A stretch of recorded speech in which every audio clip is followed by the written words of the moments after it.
Pensar no era mi propósito, pero oyendo la primera y la última canción, hoy vamos, los versos que vamos a considerar hoy hablan mucho del pecado. Y el pecado tiene un contexto importante para la vida del cristiano.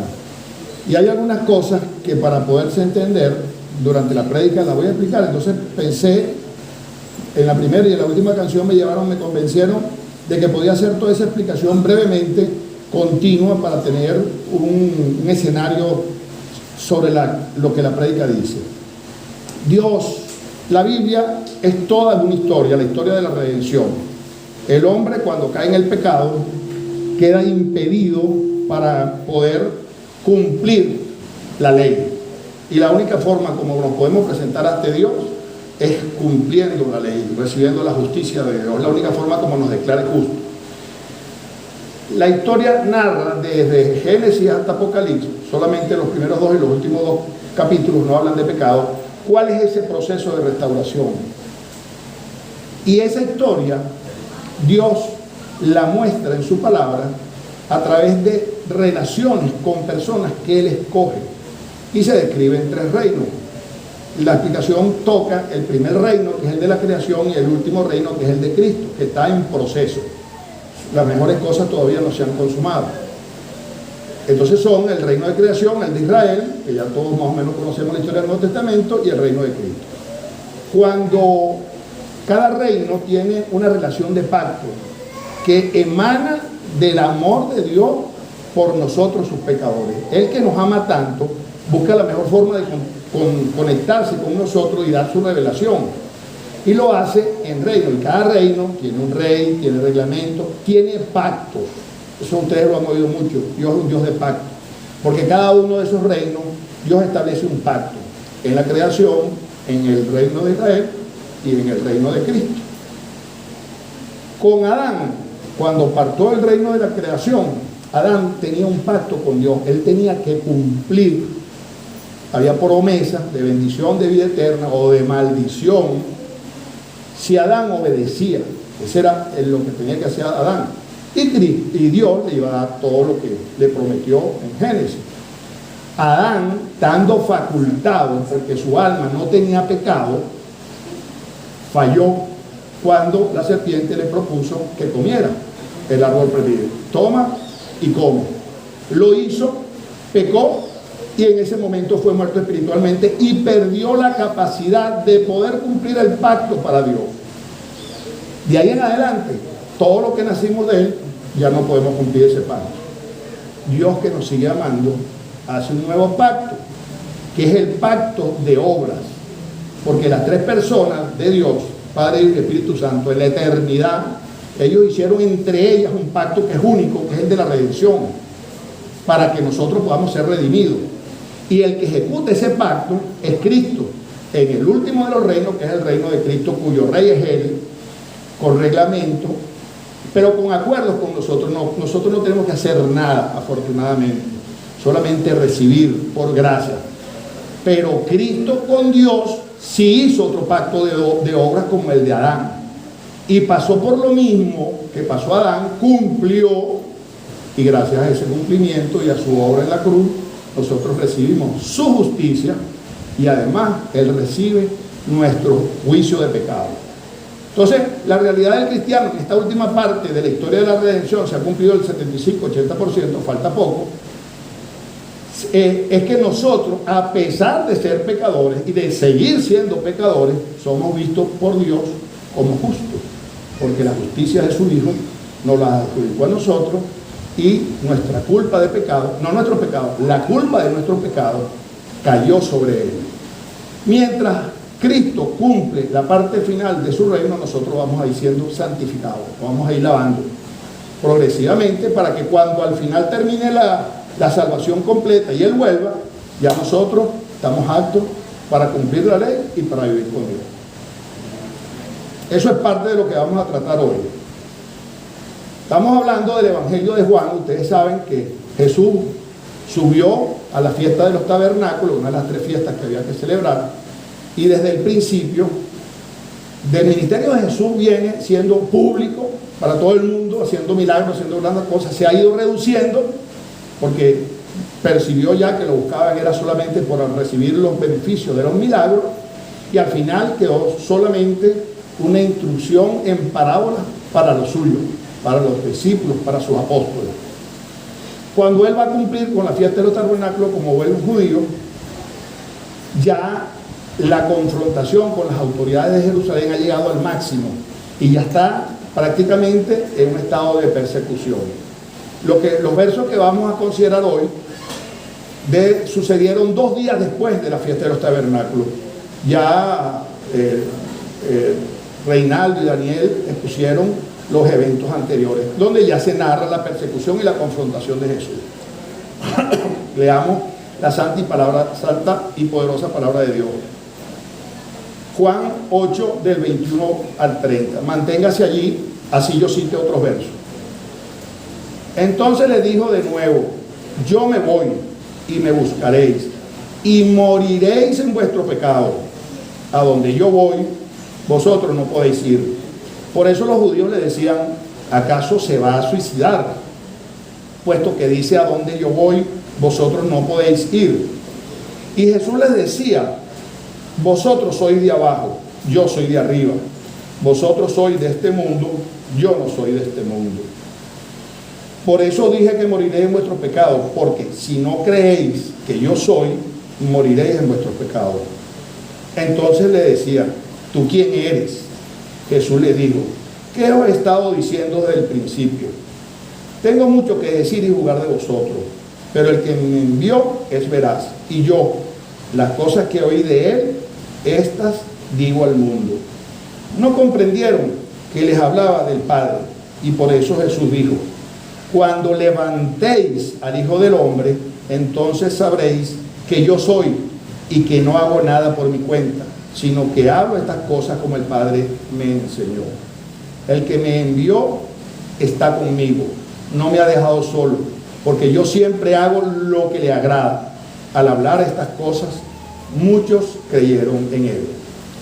Esta palabra es inspirada, inerrante e infalible. Esta es la palabra de Dios. Nacemos como seres caídos en este mundo caído, y nuestra vida está llena de oportunidades perdidas y de tragedias personales, a causa de las malas decisiones motivadas por nuestros pecados. Toda esta historia comenzó, como ya vimos, en la oportunidad perdida original, de donde vienen todos los demás. Eso pasó en el Edén cuando Adán violó el pacto de Dios. Génesis 3 describe cómo el pecado de desobediencia que Adán cometió en el jardín del Edén, porque recuerden que en Génesis Adán fue creado primero y después trasladado al jardín del Edén.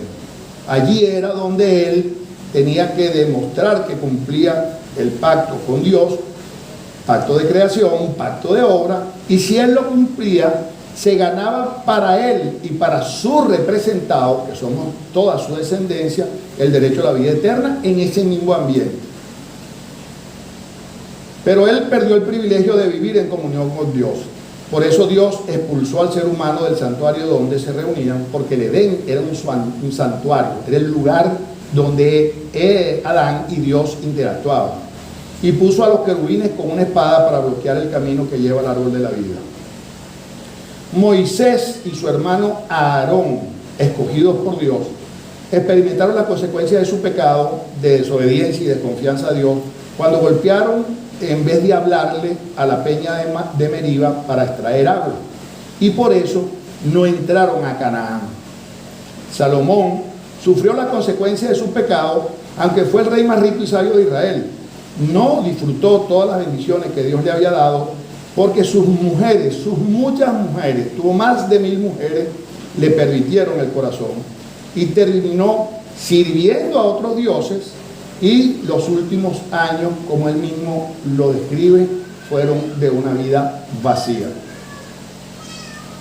Judas Iscariote tuvo la excepcional oportunidad de vivir en la vida real con el Señor y desperdició ese privilegio por dinero.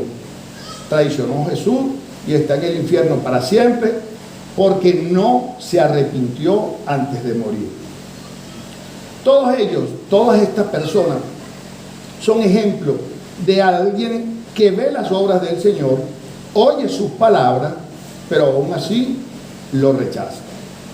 Israel, el pueblo, la nación de Israel, también estaba inconsciente de quién era Jesús. El Señor había realizado por toda la tierra de Palestina milagros incontables durante su ministerio de 3 años anteriores. Curó todas las enfermedades que le llevaron, expulsó demonios con autoridad, mostró el control absoluto sobre los fenómenos de la naturaleza. Todas esas cosas nunca se habían hecho. Todo eso demostraba que Él era el Hijo de Dios, sin contar las profundas enseñanzas que reveló a Israel y sus declaraciones que Él mismo hizo de quién era Él. Como estamos viendo hoy, Él decía, yo soy, haciendo alusión al tetragramatón, que era porque para los judíos la palabra de Dios, Jehová, era un nombre, una palabra impronunciable, entonces se referían a ellos por letras. Bueno, Jesús, sabiendo quién era, dijo, yo soy. O sea, Él mismo también se anunció. Con toda esa evidencia, la incredulidad en Jesús no tiene ninguna excusa. Quienes oigan el Evangelio y lo rechacen, recibirán el castigo eterno y la única responsabilidad caerá sobre ellos mismos que rechacen ese Evangelio. Romanos 1 explica que incluso sin oír el Evangelio, solamente con la expresión, con la revelación de Dios en la naturaleza y en nuestra conciencia, ya somos suficientes responsables para buscar a Dios. O sea, que no tenemos excusas para rechazar a Dios. Hoy veremos, a la luz de este pasaje que leímos, 4 maneras cómo las personas pueden sufrir una muerte espiritual, trágica y eterna. 4 formas. La primera, viviendo por su propia justicia. La segunda, siendo mundano. La tercera, por incredulidad. Y la cuarta, por ignorancia voluntaria. Vamos a la primera. Nosotros, como ya vimos, nacimos en pecado y por esa razón, por nacer en pecado, estamos impedidos de poder comprender el Evangelio. El verso 21 dice, entonces le dijo de nuevo, yo me voy y me buscaréis y moriréis en vuestro pecado. A donde yo voy, vosotros no podéis ir. Por eso los judíos decían, ¿acaso se va a suicidar? Puesto que dice, a donde yo voy, vosotros no podéis ir. Los judíos estaban hablando, estaban analizando, estaban pensando en su propia perspectiva de justicia.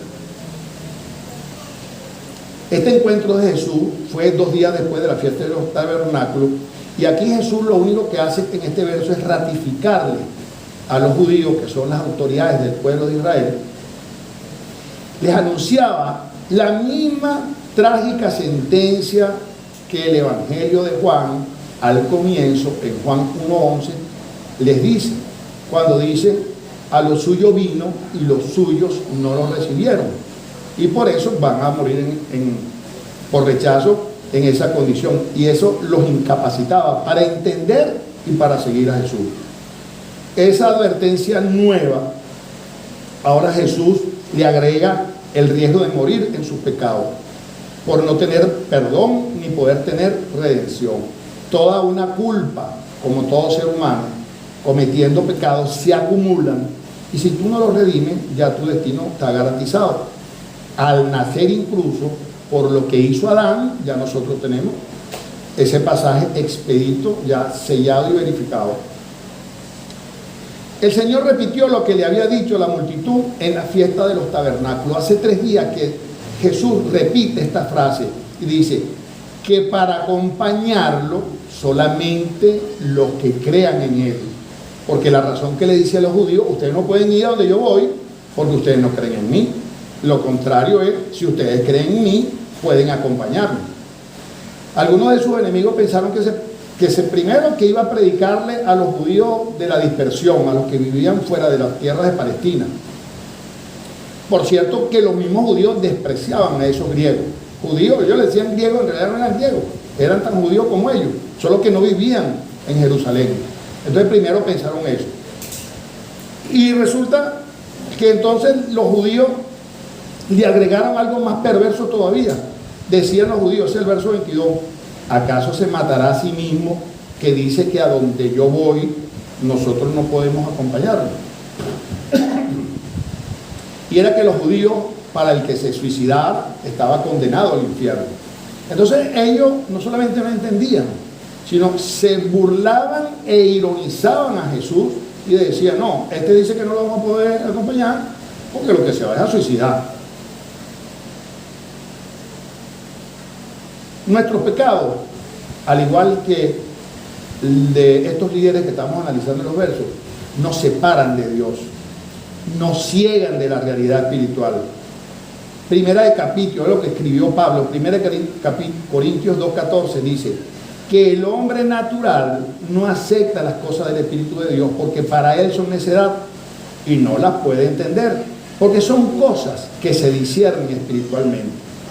Nuestras mentes naturales, desde que nacemos, luchan con lo que no podemos ver y con lo que no podemos entender en nuestra condición natural. Solo cuando venimos a Cristo y somos regenerados por el poder de su Espíritu Santo, que nos ayuda a esas dos cosas, nos ayuda a luchar contra el pecado, nos ayuda a combatir y a triunfar sobre el pecado, y además nos da discernimiento espiritual. Pero antes de ser regenerado, eso no es posible. El pecado que existe en todo hombre al nacer es una barrera que impide captar completamente lo que Dios nos revela. La soberbia que estamos tratando en este punto y la confianza en nuestras propias convicciones, en nuestra propia justicia, nos hacen sordos a las palabras de Jesús y al Evangelio. Nuestra propia justicia de obras, hacer cosas, buscar méritos y esforzándonos por ser buenos con un legítimo esfuerzo, puede ser un engaño mortal, contrario a la verdadera salvación, que es solo por la justicia de Cristo, por la justicia en Cristo. Romanos 10:3 dice, porque ignorando la justicia de Dios y procurando establecer la suya propia, no se han sujetado a la justicia de Dios. Vale la pena que lo expliquemos muy brevemente. El hombre no regenerado, el hombre natural, su pecado le impide poder comprender a Dios, poder comprender las Escrituras, la revelación. Cuando nosotros confesamos a Cristo, el Espíritu Santo nos bautiza, nos introduce al cuerpo de Cristo, y a partir de ese momento empezamos a comprender la revelación de Dios de las Escrituras. Pero el pecado en nosotros ha desaparecido. La palabra de Dios dice que el santo peca 7 veces. Entonces, ese pecado fue el que hizo que Salomón se equivocara, que Moisés se equivocara y que nosotros nos equivoquemos. Nuestros pecados en nosotros todavía siguen siendo un freno, no por supuesto en la misma proporción, y sobre todo que tenemos el canal abierto para que uno, confesando esos pecados, nos limpiemos de toda maldad y podamos entender lo que antes nunca íbamos a poder entender. Para ilustrar este segmento, vamos a citar la parábola de Lucas 18, del 9 al 14. Oigan, 2 hombres subieron al templo a orar, uno era fariseo y otro era publicano. El fariseo, puesto de pie, oraba consigo mismo de esta manera: Dios, te doy gracias porque yo no soy como los otros hombres, que son ladrones, injustos y adúlteros, ni aún como este publicano. Yo ayuno 2 veces por semana, yo doy diezmo de todo lo que gano. Mas el publicano, estando lejos, no quería ni siquiera alzar los ojos al cielo, sino que se golpeaba el pecho diciendo: Dios, sé propicio a mí, pecador. Pero lo que dice Dios en su palabra dice: os digo que éste descendió a su casa justificado antes que el otro.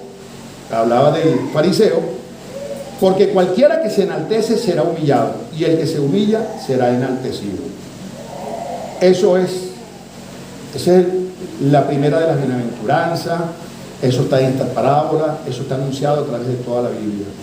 Solo reconociendo lo que somos y recibiendo la justicia de Cristo, nosotros podemos romper esa barrera de pecado, y es un motivo de vivir en alegría y en gozo, porque recordar lo que somos nos va a dar la humildad necesaria para que el pecado de orgullo se derrita en nuestra realidad, porque ese es uno de los mayores pecados. La gente cuando habla de pecado piensa en los pecados de la carne, la lujuria, el alcohol, las adicciones, y por supuesto que son pecados, pero ese es la raíz de todos los pecados. Pecados con los que afectamos a hermanos, con los que afectamos a nuestras esposas, a nuestros hijos, a nuestra santa iglesia, por nuestra arrogancia, porque creer que sé más que los demás, o que ayuno más, o que oro más, porque esa es nuestra condición, y ese es el trabajo de la iglesia y de la familia, ir trabajando esas condiciones remanentes de pecado, pero ahora en una perspectiva diferente, manejado por el poderoso Espíritu Santo de Jesucristo. Partiendo de lo que nos revela esta parte estudiada, notamos que hombres, como repito, Adán, Moisés y Salomón, fueron impedidos por recibir todas las bendiciones de Dios. Y a los líderes religiosos que tocan los versos les pasó lo mismo. Nosotros tenemos aquí una fuente de imitación que es el publicano, orando para que el Espíritu Santo nos muestre nuestros pecados y así nos podamos arrepentir, para que el Espíritu Santo sea plenamente espléndido y nos revele, nos ilumine todo lo que Dios tiene en sus escrituras, nos dé una mejor comprensión, nos dé amor por la Biblia, nos dé la voluntad de vivir y de orar para Dios. Si nosotros no hacemos eso, si nosotros no confesamos en nuestros pecados, tal vez tengamos que poner en duda que hayamos sido regenerados, e inclusive siendo regenerados vamos a estar en un estado de estancamiento espiritual. La única forma de crecer espiritualmente después de haber sido regenerado es esa, es pesquisar, investigar, ser valiente en la detección de nuestros pecados y arrepentirnos. Y el trabajo de la iglesia es eso, es de toda la congregación tratar de que el que no esté regenerado se regenere, y el que está regenerado se santifique, confiese sus pecados para que siga su crecimiento espiritual. El punto 2. ¿A quién y a dónde pertenecemos? ¿Cuál es nuestro sentido de nuestra verdadera identidad? El verso 23 decía: vosotros sois de abajo, yo soy de arriba. Vosotros sois de este mundo, yo no soy de este mundo. Nosotros, hermanos, somos y pertenecemos al mundo. Nosotros nacimos pecadores, tenemos pecado y pecamos todos los días. ¿Qué nos diferencia de los que no han sido regenerados? Que el poder de nuestro Espíritu Santo nos va a permitir vivir en el mundo, pero no vivir como el mundo vive, sino al revés. Y aquí lo vamos a ver. El Señor señala que el origen y el destino de los líderes judíos era muy diferente al suyo. Él pertenecía a un reino diferente. Ellos eran de abajo del mundo, en cambio él pertenece al reino de los cielos. Y ambos reinos tienen reyes diferentes, territorios diferentes, leyes y miembros diferentes, que fue lo que explicaba. El mundo no reconoce la verdadera identidad de Jesús, ni tampoco la de los creyentes, ni tampoco reconoce el Espíritu que Jesús envió. Quienes están inmersos en el mundo aman más la tiniebla que la luz, porque sus obras son malas. Y esto provoca una completa ceguera a la verdad espiritual. Rechazan a Jesús, rechazan a sus seguidores por el simple hecho que los confrontan con su pecado. Por eso es que es tan difícil a veces nosotros, lo ha citado Reinaldo en sus sermones más de una vez, convivir con nuestra realidad laboral. Porque si nosotros hacemos lo que Jesús espera de nosotros, vamos a ser rechazados. Y si nosotros no somos rechazados, es un buen indicio para que se preocupen. Porque si ustedes viven como cristianos, deben sentir rechazo y deben rechazarlo su entorno. Porque nosotros y el mundo no tenemos nada en común. El materialismo, el humanismo, la inmoralidad, el orgullo y el egoísmo son los enemigos modernos de Jesús. Primera de Juan 2:16 lo describe: como los deseos de la carne, los deseos de los ojos, la vanagloria de la vida. Así las Escrituras nos muestran el sello del mundo, y este mundo se opone firmemente a la verdad de Dios. Rechazan toda la justicia de Dios, la virtud y la santidad. Sus opiniones son erróneas, sus intenciones son egoístas, sus placeres son pecaminosos, sus influencias son desmoralizantes, sus políticas son corruptas, sus honores son vanos, sus sonrisas son falsas y su amor es falso y arrogante. Ese es el mundo donde nosotros vivíamos. Ese es el mundo donde nosotros, sin pertenecer a él, vamos a tener que desenvolvernos. La fuente de ese antagonismo de los judíos contra Cristo es la misma que la del mundo contra nosotros si tenemos vida cristiana, y es el infierno. Esa posición viene de Satanás. Jesús lo llama hijos del diablo, porque caminaban siguiendo la corriente de este mundo conforme al príncipe de la potestad del aire, el espíritu que ahora opera en los hijos de desobediencia, como lo dijo Pablo en Efesios 2:2. Lo que pasa es que Satanás es conocido como el gran mentiroso y el gran simulador. A nosotros no nos va a llegar a nuestro trabajo un atracador proponiéndote un atraco, o una prostituta diciéndote a qué hora sale. No. Todos estos pecados que son la vanidad del mundo se nos presentan de una manera amable, educada, culta, pero son lo mismo. Por eso es importante tenerlo claro. Un ejemplo, es solamente un ejemplo histórico, cómo un cristiano se esfuerza por vivir en un medio pagano, fue un misionero jesuita llamado italiano Roberto Nobili. Cuando se conquistó Oriente, cuando estamos hablando de 1500, cuando todavía la iglesia estaba en el proceso de la separación por la reforma, no se había consumado, estaba en pleno evento, pues la conquista y la reforma fueron dos eventos históricos universales que fueron simultáneos. Entonces, en ese momento, Roma, que era la única sede fundamental de la iglesia, repartió los terrenos a conquistar entre los españoles y los portugueses. En este caso, a los portugueses les dio el este de África, y por ese territorio ascendían y llegaban al oriente, llegaban a China y llegaban a Japón, que era el objetivo. Ellos allá no pudieron hacer lo mismo que en América, porque chocaron con una cultura muy superior y que ellos eran hasta más superior que la de ellos. Pero entonces aquí vemos que Roberto Nobile trató de predicar el evangelio en su concepción jesuita y no tenía acceso. Entonces él se empezó a dar cuenta que había conversiones masivas, pero por las sectas inferiores. Bueno, hay una secta que se llaman los intocables, porque no lo pueden tocar. O sea, yo contrato un intocable para que sea jardinero a mi casa y él no puede llegar a mi casa a tocar nada. Tiene que ponerse guantes, porque son intocables, sectas inferiores. Entonces, él se dio cuenta que la mayoría de las sectas inferiores se convertían porque querían era salir de ese lugar inferior en la sociedad que las sectas superiores le asignaban. Entonces, él se dio cuenta que no estaban buscando el verdadero evangelio. Entonces, él aprendió sánscrito, aprendió a hablar en la India, pidió solicitud a Roma para que la liturgia se hiciera en sus idiomas, y le presentó, él se vestía de brahman, se dio el título de maestro, se hizo adepto a la cultura de la India para poder captar a las castas más superiores, porque él pensaba que al captarlas iba a poder tener más poder para convertir toda la India.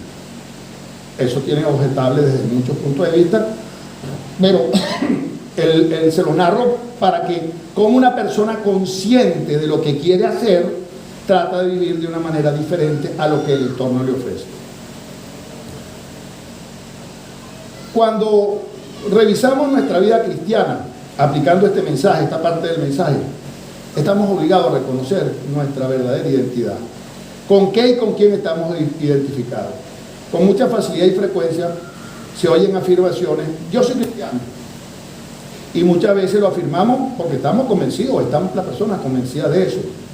Pero el análisis de nuestra identidad debe ser más serio, debe ser más profundo. Nosotros tenemos que preguntar cómo gastamos nuestro tiempo, cómo gastamos nuestro dinero, cuáles son las cosas que más nos preocupan, qué disposición tenemos para el servicio en la iglesia, con qué frecuencia oramos, con qué frecuencia estudiamos la Biblia, cómo es nuestra vida, cómo afrontamos nuestras angustias, con una relativa calma, con alguna relativa confianza, con una perspectiva diferente, o son vidas totalmente convulsas y descontroladas. Porque realmente las cosas que dan salvación no son esas disciplinas piadosas. Está bien orar, está bien estudiar la Biblia todos los días, diezmar, venir, está bien, pero eso no da la salvación. Eso debe ser expresión de nuestra salvación. Lo que somos por dentro debe expresarse por nuestro deseo. Nosotros no amamos la Biblia porque o no se está convertido o todavía somos muy maduros. Y tenemos el recurso que es el poder del Espíritu Santo y la oración para confesar. Yo les confieso que mucha gente puede estar equivocada conmigo pensando que yo tengo muchísimos años enamorado de la Biblia. Y yo la Biblia ahora sí la leo a diario, horas. Pero yo no tengo ni un año así. ¿Y cómo empecé yo? Yo le decía a Dios, Señor, perdóname, porque empecé por entender lo que era la palabra y el poder de las Escrituras. Decía, yo no quiero, no me gusta, me aburro. Y con la oración igual. Los cristianos somos obras en construcción. No van a estar inauguradas con la cinta y el champán, sino cuando Cristo vuelva. Pero tenemos recursos, y esos recursos es el poder del Espíritu Santo y la revelación de las Escrituras. Entonces, nuestra forma de vivir debe ser un diagnóstico para cada uno de ustedes, para lo que son en su realidad interior. O nos identificamos con el reino de los cielos, con sus leyes y con su Rey Jesús, o no, porque la luz y la tiniebla están en enemistad, y así mismo es la vida del cristiano verdadero con la vida del mundo. Bueno, el tercer punto, perdón, que es el versículo 24, dice: por eso os dije que moriré en vuestros pecados, porque si no creéis que yo soy, moriréis en vuestros pecados. Solo en Cristo hay salvación. Eso no debiéramos olvidarlo jamás. Solo en Jesús hay salvación. Y a nosotros nos cuesta creerlo. Nosotros nos cuesta creerlo por muchas cosas, porque venimos de la religión de nuestros padres, que se nos presenta un evangelio disfrazado, porque el mundo nos ofrece solamente humanismo y modernismo y todo es relativo. Nosotros no estamos acostumbrados a la verdad absoluta, y resulta que la verdad absoluta existe. Jesús lo dijo: la verdad soy yo para eso he venido. ¿La verdad sobre qué? Sobre todo, sobre el pecado, sobre lo que somos, sobre las Escrituras, sobre la salvación, sobre el cielo, sobre el infierno. Todo eso es la verdad, y el único sitio donde vamos a conseguir esa verdad absoluta es en la revelación de Dios. Jesús en los dos primeros segmentos habla de la justificación por sí mismo, en la mundanalidad, y ahora va a condenar en los líderes judíos la incredulidad. Repite la advertencia del versículo 21, donde declaró: de quienes lo rechacen morirán en sus pecados por no creer en él. Y ahora dice: yo soy. Jesús afirmando que era Dios, porque esa fue la pregunta que Moisés le hizo a Dios, y le dijo Jehová, le dice: yo soy el que soy. Y eso es una ratificación desde el Antiguo Testamento de la deidad de Dios. A diferencia de las sectas modernas, como los testigos de Jehová, que no aceptan que Jesús es Dios, los fariseos aquí sí lo sabían. Los fariseos se conocían de memoria el Antiguo Testamento, que era lo único que había de la Biblia en ese momento. El Nuevo Testamento no estaba escrito. Y con ese Antiguo Testamento fue que se conquistó para Cristo el mundo. Ahora nosotros tenemos un recurso mejor, que es el Nuevo Testamento. Pero los fariseos sí conocían de memoria. Un niño judío a los 10 años tiene que recitar de memoria todo el Pentateuco, los 5 primeros libros de Moisés. O sea, ellos sabían que todas las citas, todas las alusiones, las palabras, las frases que decía Jesús del Antiguo Testamento, ellos sabían qué profetas las habían nombrado, cuál era la interpretación, todo. O sea, no nos hagamos la idea que los fariseos estaban tan engañados que no pudieron reconocer a Jesús. Los fariseos no quisieron reconocer a Jesús. Ellos estaban sorprendidos y furiosos porque Jesús usó el nombre de yo soy para referir. Tan furiosos estaban que lo intentaron blasfemar. Por eso el Señor les dice que quienes lo rechacen no se pueden salvar. Y todo esto lo que quiere decir, hermano, es que para ser cristiano, para ser convertido, para ser regenerado por el Espíritu Santo, cuando nosotros aceptamos a Cristo, la aceptación de Cristo no son palabras solamente. Tiene que tener un contenido, un entendimiento de qué es lo que tú aceptas. ¿Y qué es? Tenemos que aceptar de Cristo todo lo que la Biblia dice de Él. ¿Qué son? Que es la segunda persona de la deidad, que es una persona eterna, que es Dios, que nació de una virgen, que vivió sin pecado toda su vida, que su muerte en la cruz fue un sacrificio expiatorio diseñado por su Padre y aplicado a nosotros por su Espíritu, que se levantó de los muertos, que ascendió a los cielos, que intercede por nosotros que somos su pueblo redimido y que un día regresará cubierto de gloria para jugar todo el pecado en el mundo y para vivir con nosotros por la eternidad, sin pecado, sin muerte, sin llanto ni dolor. Rechazar esa verdad ocasiona perderse la sincera fidelidad de Cristo. Es lo mismo que adorar a otro Jesús, es estar bajo la mismísima maldición de Dios. Y al que lo haga le va a tocar oír decirle al Señor: nunca os conocí, apartaos de mí, hacedores de maldad. La falta continua de voluntad para creer la verdad de Jesucristo excluye por sí mismo la posibilidad del perdón, porque la salvación viene solo a través de la fe en Él. Este es el pecado imperdonable, el pecado abominable contra el Espíritu Santo, porque si la salvación no viene por Cristo, que al creer en Él nos da su Espíritu Santo que nos regenera, y yo no creo, ¿cómo me puedo salvar? O sea, si yo tengo un cáncer y me dice que aquí hay un quimioterápico que es lo único que me va a curar, yo no creo en el quimioterápico, no me lo voy a tomar y no me va a hacer nada, no me puedo salvar. Exactamente igual.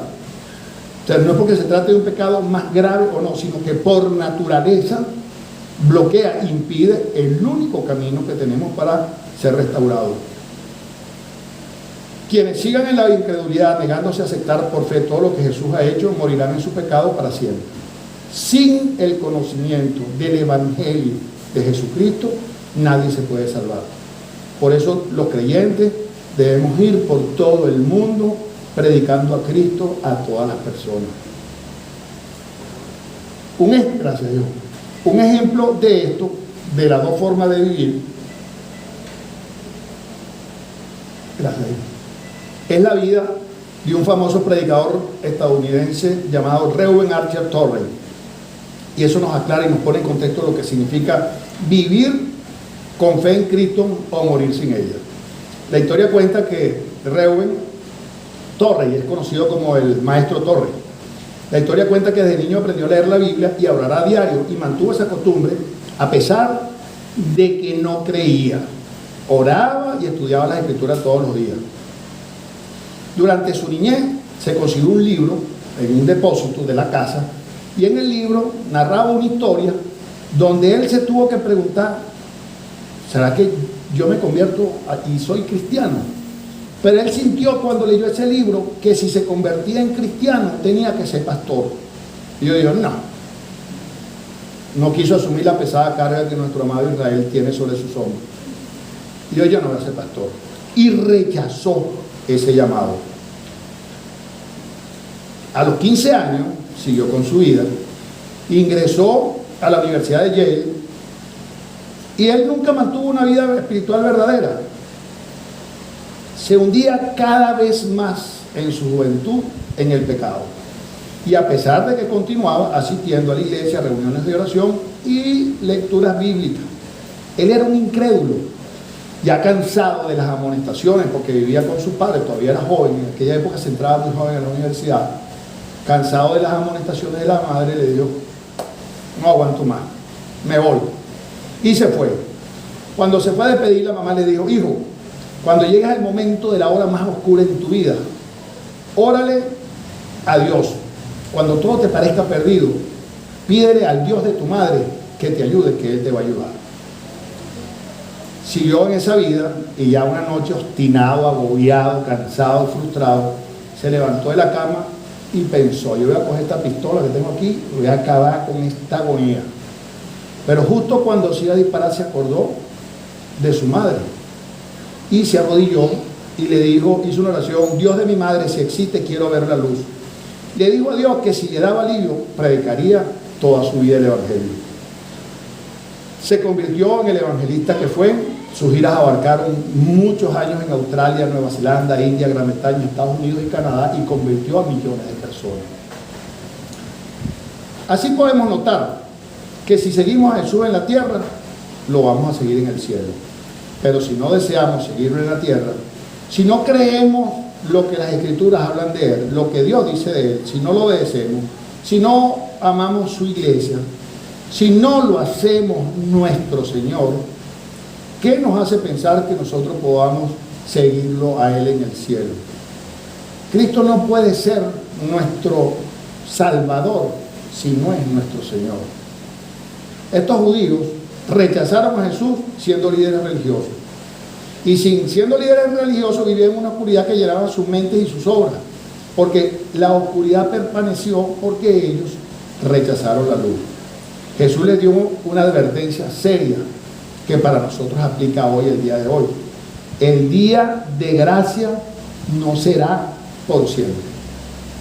La muerte haría eterna la vida de pecado de esos líderes.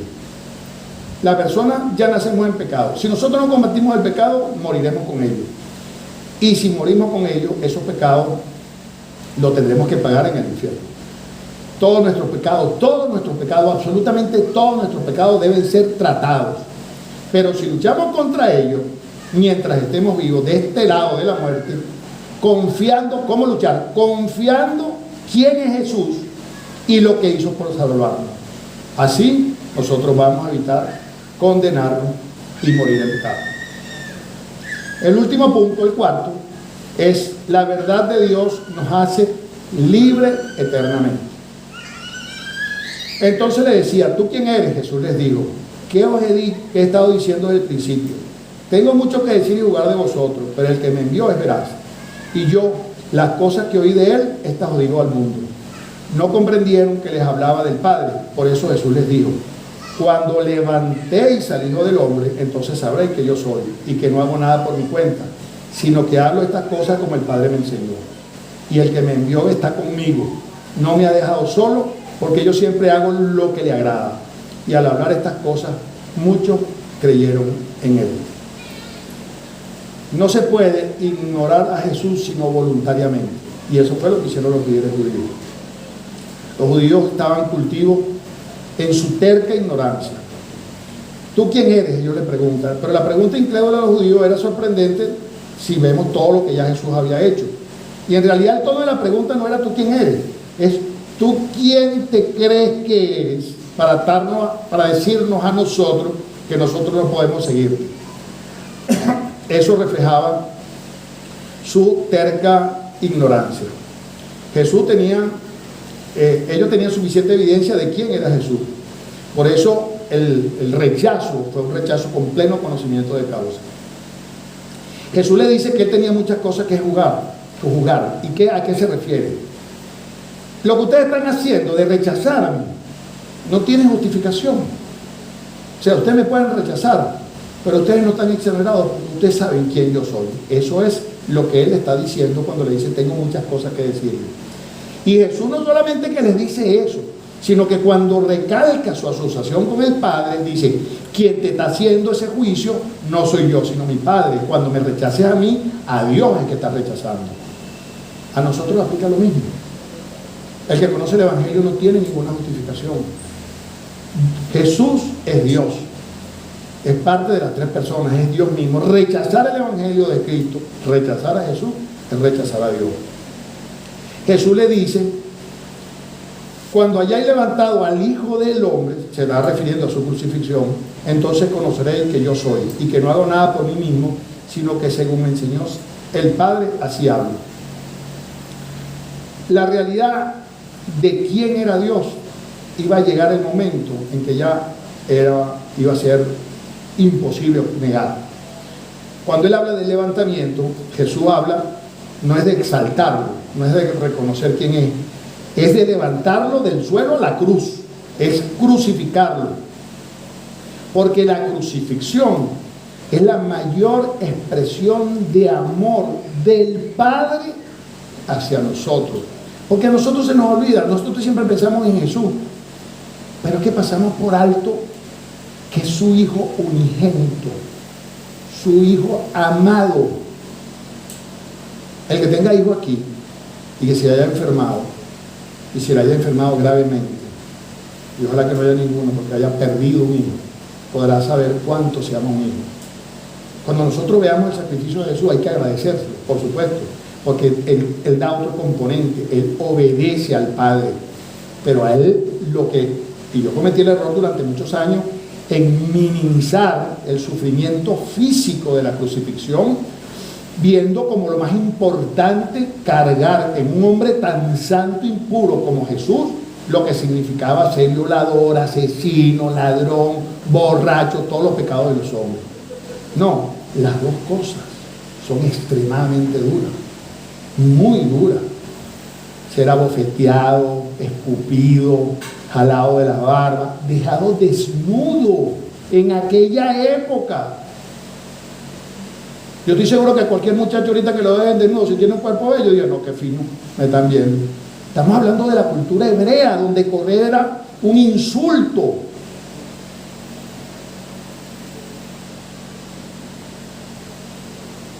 Y a Jesús lo desnudaron delante de miles de personas. O sea, él contribuyó también con su obediencia, pero es una expresión de amor. Y la mayor obra de la cruz para nosotros, aparte de reconocer sus bendiciones, es el acto de obediencia, porque nosotros no podemos estar convertidos si no hay obediencia en nuestra voluntad y en nuestro corazón. La muerte y la resurrección de Cristo confirmaron todas las afirmaciones que los profetas y los apóstoles hicieron de Jesús, incluyendo el hecho de que era Dios. Muchos de los judíos que rechazaron a Jesús se dieron cuenta de su gravísimo, de su terrible error cuando él fue crucificado. De hecho, lo demuestra el primer discurso de Pedro cuando viene el Espíritu Santo, el día de Pentecostés, estamos hablando de Hechos 2, se convirtieron 3.000 en un solo día. No es que cambió de la noche a la mañana todo y se convirtieron todos y ayer lo crucificaron. No, es que los que lo crucificaron, los que lo rechazaron, los que lo odiaron, después de la resurrección reconocieron que era verdad todo lo que decía. Y por el discurso de Pedro, en el cual el Espíritu Santo se convirtieron. Inclusive el mismo Jesús, narrando esa historia de la crucifixión antes de que sucediera, aquí en el mismo verso dice, y muchos se convirtieron. Ese es el poder de la cruz. Lamentablemente la mayoría en aquella época y en el mundo de hoy va a persistir su propia justicia, su mundanalidad, su incredulidad, e ignorar voluntariamente el Evangelio de Cristo. Y serán condenados, pero ellos serán los únicos responsables. Pero si nosotros tenemos la responsabilidad de presentar el Evangelio. Reconocer a Jesús a través de toda la historia bíblica es necesario porque esa es la única manera como Cristo enseñó a sus apóstoles. Si nosotros vamos a considerar a Lucas 24, 27, que es el conocido párrafo del camino de Emaús, después de la resurrección, cuando Jesús habla con dos de sus discípulos, Lucas dice, comenzando por Moisés y continuando con todos los profetas, les explicó lo referente a él en todas las escrituras. O sea, Jesús en ese camino a sus discípulos les dijo, desde Génesis hasta no Apocalipsis no estaba escrito, hasta el último de los profetas, ¿quién es? Todo, describió todo. Eso fue lo que Jesús hizo con sus apóstoles. O sea, porque la historia de Cristo, la Biblia habla de Cristo y es la historia de Cristo. Todos los versos de la Biblia están conectados con Cristo, porque Él es el verbo, Él es su palabra. En Él se realiza todo lo que nosotros tenemos que saber de Dios. El Padre se lo puso en el Hijo y lo escribió ahí. Toda la historia redentora comienza con Cristo desde la caída en el Edén, cuando anunció precozmente su evangelio, cuando Jehová le dice a la serpiente, y pondré enemistad entre tú y la mujer, entre tu simiente y tu simiente. Él te herirá en la cabeza, herida mortal. Habla de la simiente de la mujer, la simiente de Eva habla de Cristo. Y tú le herirás en el calcañar, habla de la crucifixión. Sufrimiento, no muerte, porque Jesús, como todos sabemos, está vivo, la tumba está vacía. La historia comienza en Génesis y termina también con Cristo. Empezó con Cristo y termina con Cristo cuando Él vuelva y esté en su trono en la Nueva Jerusalén, cuando todos estemos iluminados por su luz eterna. Ya no vamos a necesitar ni luz, ni sol, ni luna. La luz de Cristo iluminará eternamente nuestra convivencia en su presencia. Rechazar a Cristo o no aceptarlo, no creer en Él, como dicen las Escrituras, es lo mismo que rechazar a Dios. Hoy tenemos, hermanos, una invitación a preguntarnos si creemos en Jesús, como lo dicen las Escrituras, porque esa es la única manera de poder llegar a ver a Dios. La salvación es la obra más milagrosa, más grande que puede haber hecho Dios hasta ahora, porque es la regeneración de alguien que está muerto. La Escritura lo dice, muerto en sus delitos y pecados. Nosotros no tenemos capacidad, nosotros tenemos fe. No hay nada que pueda salir de nosotros hasta que no estemos regenerados. Los muertos no hacen nada. Y la Escritura, Dios dice que nosotros estamos muertos en delitos y pecados antes de ser regenerados. Entonces lo primero es ser regenerado por el Espíritu Santo. Cuando eso sucede, toda nuestra salvación comienza. Cristo es el camino, la verdad y la vida. Camino a la eternidad con Dios, la verdad de toda nuestra historia, de pecado, Satanás, de nuestra resurrección, y la vida eterna en el paraíso, donde nosotros seremos a Cristo por pueblo y Él nos será por Dios. Para concluir, hermano, este evangelio, todo esto que hemos leído hoy, nos enseña la diferencia que hay entre Dios y nosotros, nuestros diferentes orígenes, naturalezas, destino. Pero también nos muestra la solución a esa diferencia, que es nuestra condición pecadora. El gran problema del ser humano es el pecado. Y esa solución nos va a permitir pertenecer al reino de Dios, a pesar de esas diferencias. El pecado es la barrera que nos separa de Dios, y el rescate de esa barrera es creer en Cristo y estar crucificados en Él. Solo así, con Él crucificado, podrá morir nuestro cuerpo de pecado. Al crucificarnos con Cristo, nosotros morimos con Él. ¿Qué muere de nosotros? Nuestro cuerpo de pecado. Pero como Él resucitó en gloria, nosotros vamos también a ser resucitados en gloria, con un cuerpo libre de esa inclinación. Hay dos maneras de nacer: la de arriba, cuando se nace por el Espíritu de Dios, y la de abajo, cuando nacemos carnalmente. Hay dos maneras de morir.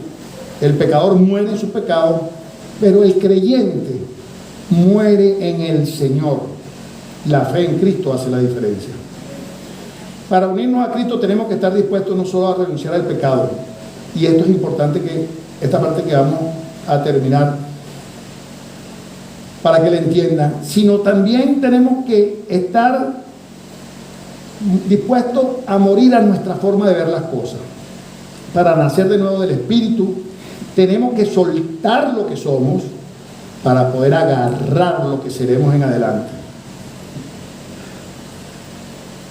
Y lo primero que nosotros debemos entregar es nuestra pretensión y nuestro fingimiento. El Señor Jesús no quiere de nosotros que le entreguemos nuestra bondad, nuestra honestidad, nuestros esfuerzos por hacer lo bueno. No. Lo único que Él quiere de nosotros es que le entreguemos nuestro pecado, sin ningún ocultamiento. Eso es lo único que Jesús puede tomar de nosotros. Todo lo demás Él lo tiene, y mucho mejor. Y lo que nos da cambio cuando nosotros le entregamos nuestros pecados a Jesús es su justicia total y plena. Pero debemos abandonar, para que ese intercambio se dé, la pretensión de ser algo, la idea de que merecemos algo de parte de Dios. Y luego el Espíritu Santo nos va a ir mostrando progresivamente cada una de las cosas que nosotros debemos abandonar. Al principio, cuando uno no entiende completo la historia, se asusta un poco. O dice, yo cuando empecé a los círculos de oración y veía a las personas orando, yo decía, ay, yo no voy a orar así. No estoy hablando de soltar vicio o otra cosa. Orar así. ¿Sabes? Se lo doy con vergüenza. ¿Sabes qué decir? Esa vieja sí dice cosas raras.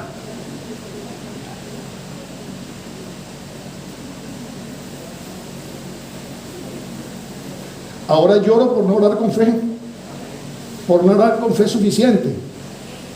Entonces no se preocupen. No se preocupen porque el Espíritu Santo progresivamente nos va llevando. Es un paseo divino, a pesar de este mundo lleno de COVID. Porque está en el poder de Él. Nosotros tenemos que hacer algún nivel de esfuerzo. Tenemos que tener algún esfuerzo de disciplina. Si nosotros queremos identificarnos con la muerte de Cristo, no tenemos sino un solo camino, que es la rendición completa. Y eso nos va a llevar a pasar por tristeza, por desilusiones. Porque es que cuando nosotros nos aprendamos a vernos como Jesús nos ve, vamos a sentir mucha vergüenza de nosotros, de nuestro corazón, porque somos indignos. Afortunadamente Él nos ama demasiado y afortunadamente nosotros estamos del lado acá de la cruz. Ya la cruz está consumada. Nosotros tenemos un gran aliciente, que nosotros, ese pecado en nosotros, tenemos que reconocerlo, pero no es peso, porque ya tenemos quien pagó por eso. Tenemos esa libertad, esa alegría y sobre todo la certeza de la esperanza de lo que Él va a consumar cuando venga. Hoy estamos invitados a creer en todo eso, en el Evangelio de Cristo, para poder ser regenerados y acompañar a Jesús en este viaje para siempre en su reino eterno. Estar en Cristo es la única manera de vivir en el mundo, sin pertenecer a ese sistema de creencias de pecados y perversión. Hoy tenemos a la mano una solución a nuestra separación de Dios.